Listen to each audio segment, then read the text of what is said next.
2018-жылдын аягына чейин өлкөдө туристтик милиция өз ишин баштайт.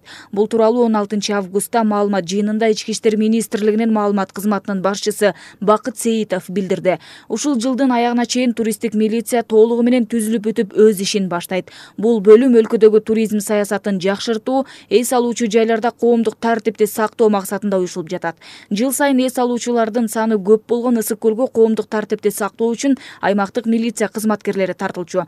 Туристтик милиция толук түзүлүп бүткөндөн кийин андай муктаждык болбойт дейт Сейитов. Туристтик милициянын кызматкерлеринин маянасы канча болору жана алар Ысык көлдө эс алуу сезону бүткөндөн кийин жумушсуз калбайбы деген суроого Сейитов төмөндөгүдөй жооп узатты. Дүйнөнүн көптөгөн өлкөлөрүндө туристтик полициялар бар. Алар жыл бою иш алып барышат.